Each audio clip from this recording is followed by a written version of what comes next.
अब बच्चों हम लोग बात करते हैं इक्वेशन ऑफ ट्रेजेक्ट्री।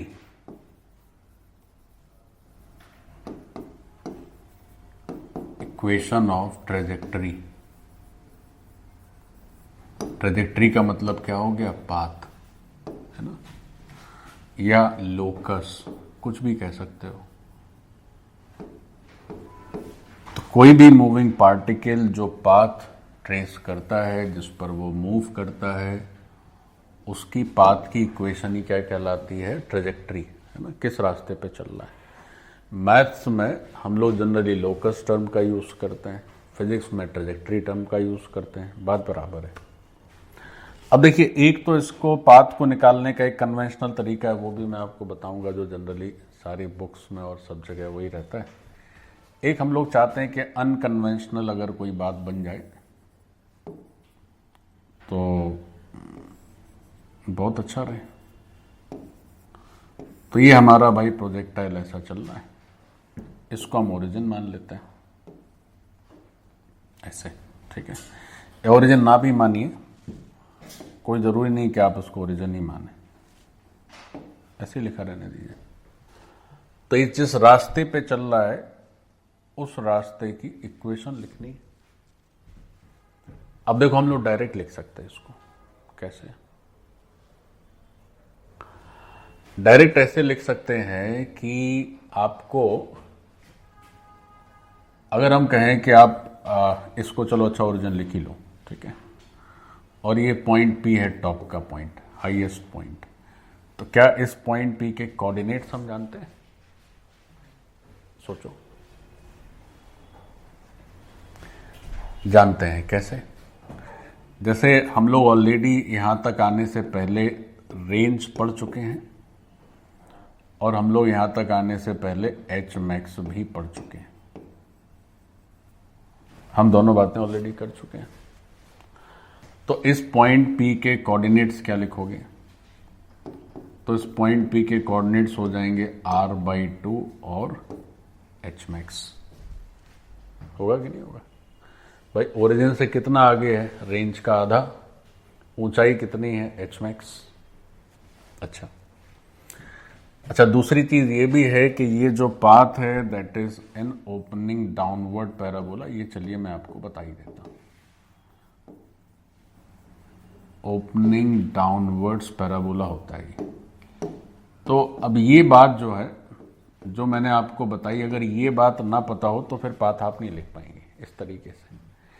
अच्छा, ये ओपनिंग डाउनवर्ड पैराबोला ही होगा, ये हम क्यों कह रहे हैं? तो जो मोशन की इक्वेशन है उससे ओपनिंग डाउनवर्ड पैराबोला आता है। लेकिन अगर कोई तुम्हें बता दे कि साहब ओपनिंग डाउनवर्ड पैराबोला है, तो आप इसकी इक्वेशन कैसे लिखेंगे? यही काम कर लेते हैं। पहले हम लोग क्या कर लेते हैं कि कन्वेंशनल तरीके से चलते हैं, क्योंकि ओपनिंग डाउनवर्ड पैराबोला तो वहीं से आएगा। तो पहले क्या कर लेते हैं, ओपनिंग डाउनवर्ड पैराबोला ये सिद्ध कर लेते हैं। तो पाथ की इक्वेशन पहले कन्वेंशनल माध्यम से लिखते हैं, फिर हम लोग इस तिकड़म में आएंगे, है ना। अभी तिकड़म नहीं लगा रहे। चलिए साहब, अभी सीधा सीधा रास्ता चलते हैं, तिकड़म बाजी उसके बाद। तो पाथ की इक्वेशन कैसे लिखनी है सीखो। जैसे अगर हम S लिखें, SY, तो क्या हो जाएगा साहब? UT plus half AT square. और अगर x के अलॉन्ग डिस्प्लेसमेंट लेंगे तो क्या हो जाएगा? UX into T। यही तो होता है। तो आप यहां पे ऐसा करिए, क्योंकि आपको जो इक्वेशन लिखनी है वो x एक्सिस और y एक्सिस के टर्म, x और y के टर्म्स में लिखनी है। ये हमारा ओरिजिन हो गया, ठीक है। तो हम ऐसा करते हैं कि किसी भी पर्टिकुलर पॉइंट को लें। बच्चों जरा गौर से देखो, इस सब बात को सीखो। मान लीजिए कोई पॉइंट है, तो इस पॉइंट पर इसका कोऑर्डिनेट हो गया x, y। तो x क्या है? x है इसका हॉरिजॉन्टल डिस्प्लेसमेंट, और y क्या है? y है इसका वर्टिकल डिस्प्लेसमेंट। यही तो है भाई। जब वो यहां तक खड़ा हुआ है, सॉरी इस पॉइंट पे मूव कर रहा है, किसी भी स्पीड से मूव कर सकता है, तो ये उसका इनिशियल मूवमेंट यहाँ से चालू हुआ था और यहाँ पर आ गया। तो इनिशियल पॉइंट से कितनी दूरी पर है, तो आपने कहा साहब x दूरी पर है। और इनिशियल पॉइंट से कितनी हाइट पर है, तो आपने कहा साहब y हाइट पर है। तो x क्या है, इसका डिस्प्लेसमेंट है along x direction, horizontal direction, और y क्या है, डिस्प्लेसमेंट अराउंड या डिस्प्लेसमेंट है अलोंग वर्टिकल डायरेक्शन। तो ये हो गया हमारा sy और ये हो गया हमारा sx। अब हमें करना क्या है, x और y का रिलेशन चाहिए। तो पाथ की इक्वेशन का मतलब ही होता है, इक्वेशन ऑफ पाथ का मतलब है कि आपको क्या चाहिए, आपको एक इक्वेशन चाहिए in terms of x, y, constant. कभी भी आप पाथ की इक्वेशन लिखें और 2D प्लेन में मूवमेंट हो रहा है, तो पाथ की इक्वेशन का मतलब ही है कि जो कर्व वो खींच रहा है अपने चलने के चलते, उस कर्व की इक्वेशन।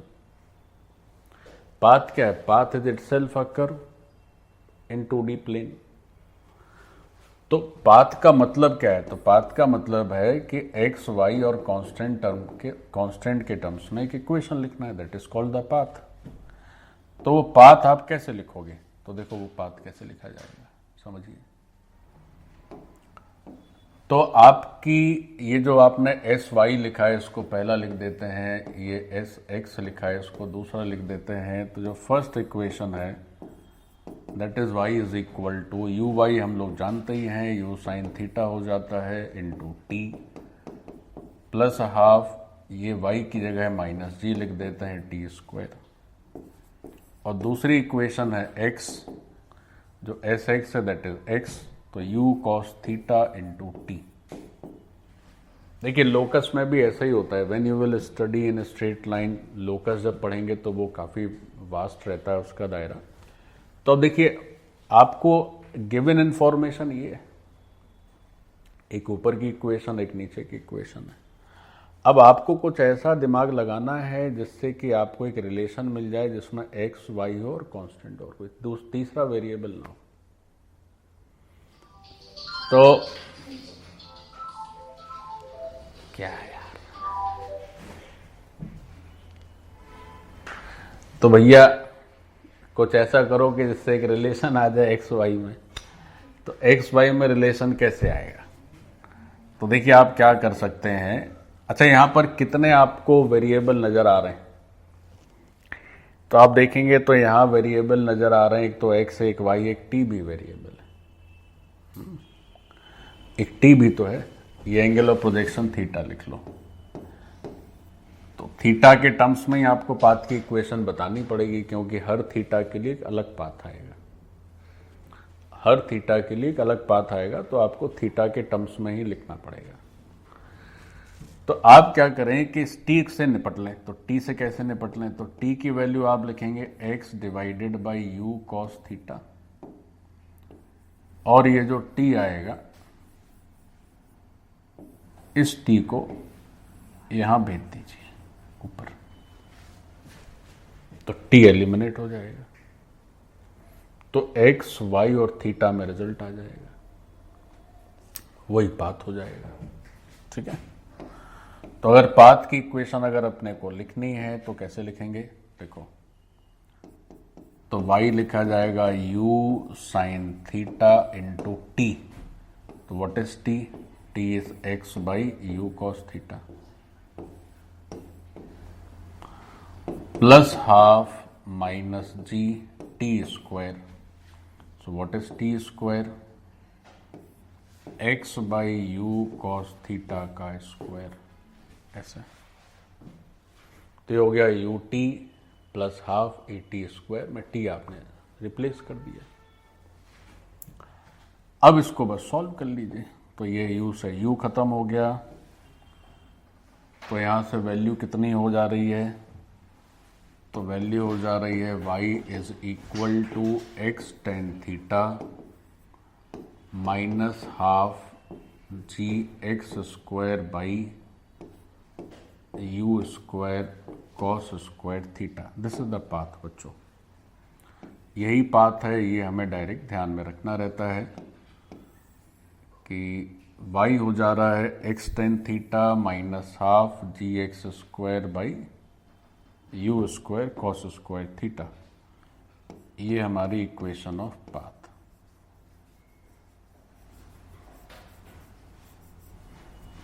ऐसे, ठीक है। अब देखो ये जो इक्वेशन है, इसी को आप चाहें तो एक और तरीके से भी याद रख सकते हैं। कैसे? यही जनरली सब लोग उसको याद रखते हैं, बट एक और तरीका है जिसमें आप इसको यूज कर सकते हैं। कैसे? देखो, आप क्या करो कि बच्चों y equal to x tan theta बाहर निकाल लो।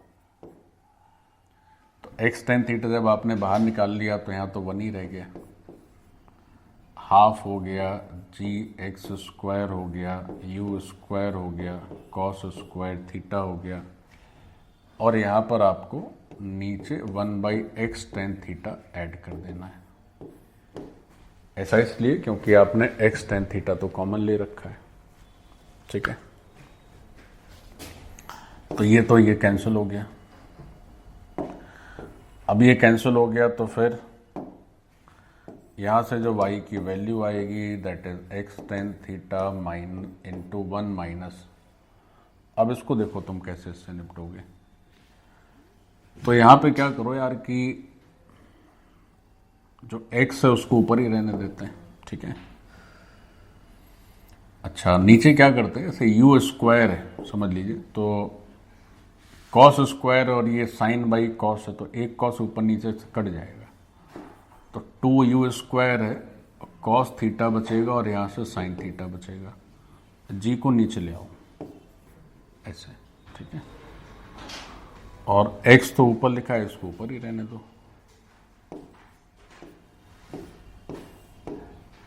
ऐसे। बच्चों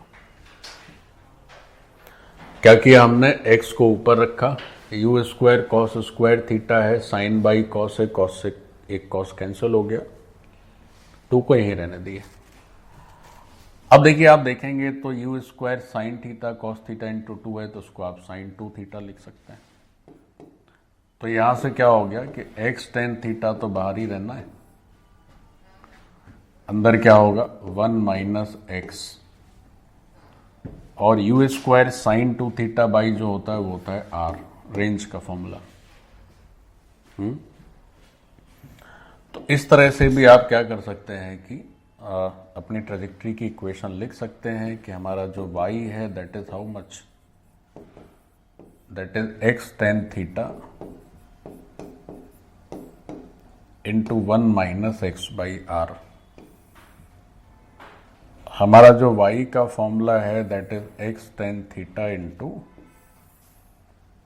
1 माइनस एक्स बाई आर, ऐसे।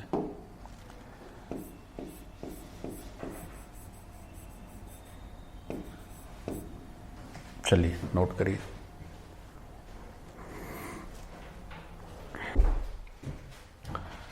देखो, ये जो पाथ का इक्वेशन है, चाहे नीचे से देख लें चाहे आप ऊपर से देख लें, यहीं से देख लें, तो ये जो इक्वेशन है, ये इक्वेशन क्या है कि 1 डिग्री है इन y और ये 2 डिग्री है इन x। तो हम लोग पहले ही पढ़ते हैं कि अगर इस तरह की इक्वेशन हो तो it gives the geometry parabola. तो उसकी ज्योमेट्री क्या है बच्चों, पैराबोला, ठीक है।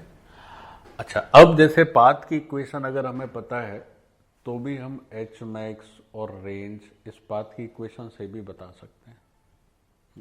देखो क्या,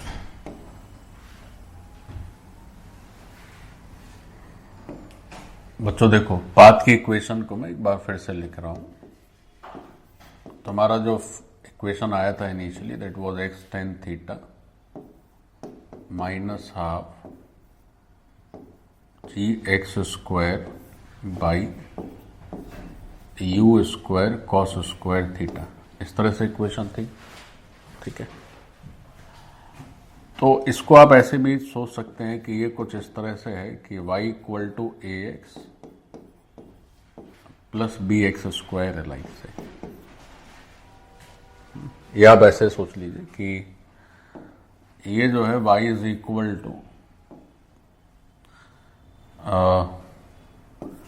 ए एक्स स्क्वायर प्लस बी है। चलिए ऐसे सोच लीजिए।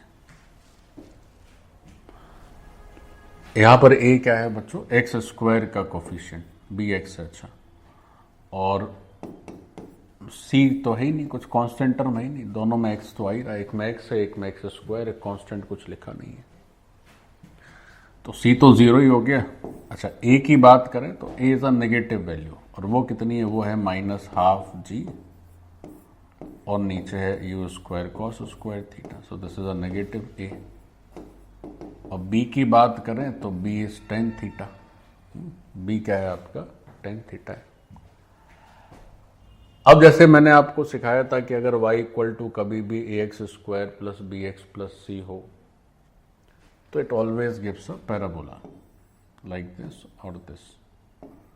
ये पैराबोला है ओपनिंग अपवर्ड्स,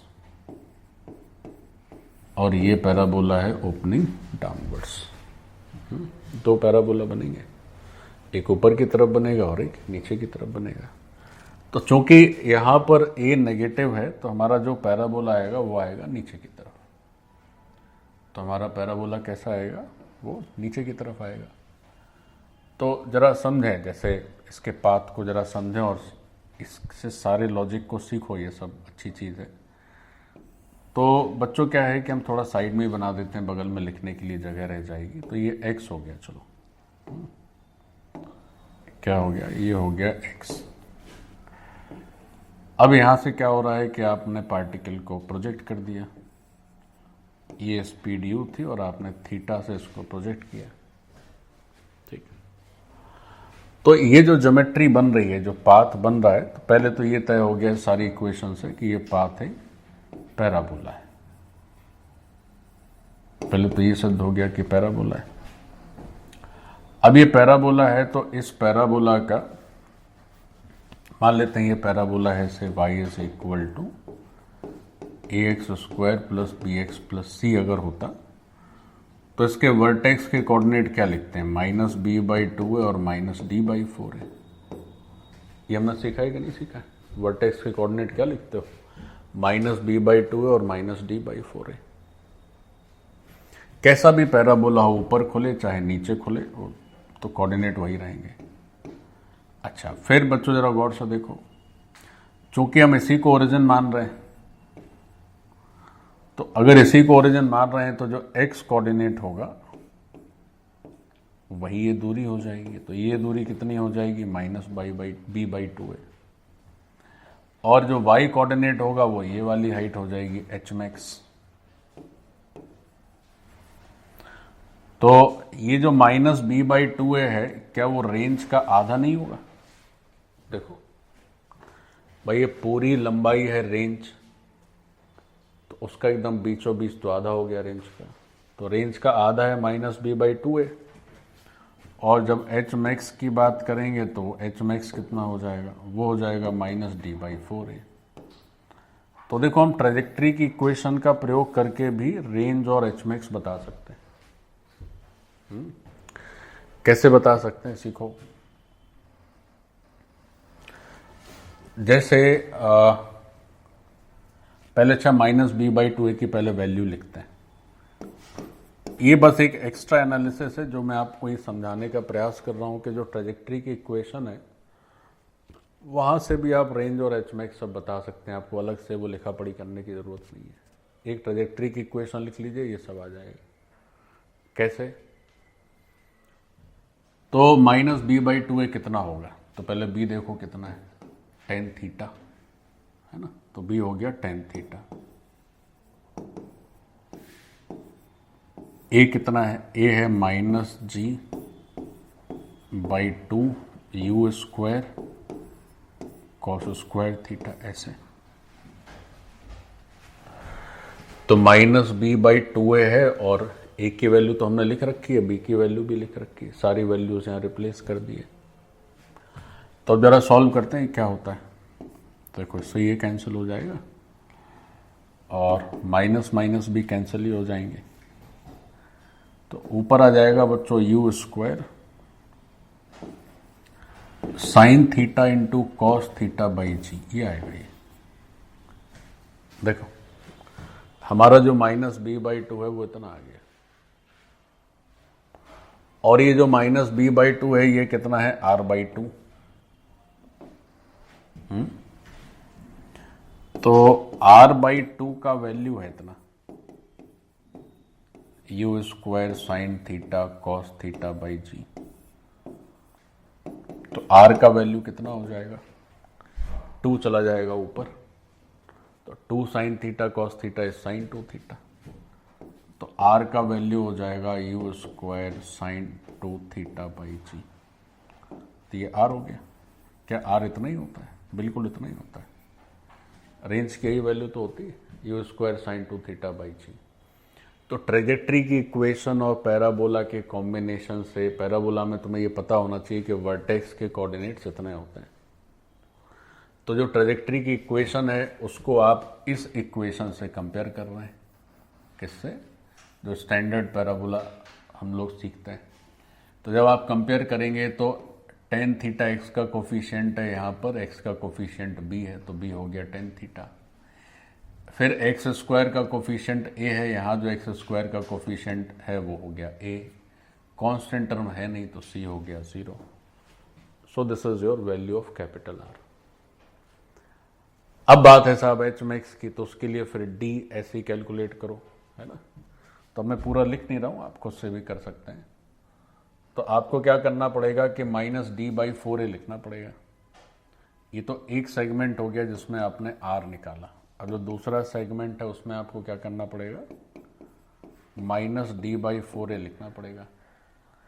तो माइनस डी का मतलब क्या है, B square minus 4ac by 4a। तो जब आप इन सब की वैल्यूज रखेंगे, खैर ये तो टर्म 0 ही हो जाएगा क्योंकि सी तो है ही नहीं। तो जब आप वैल्यूज रखोगे so this will be you square sine square theta, मतलब वो उतना ही आना है, तो वो कैलकुलेशन मैं नहीं कर रहा हूँ, डायरेक्ट ही लिख दे रहा हूँ। तो यहाँ से क्या होगा, एच मैक्स हो जाएगा ये।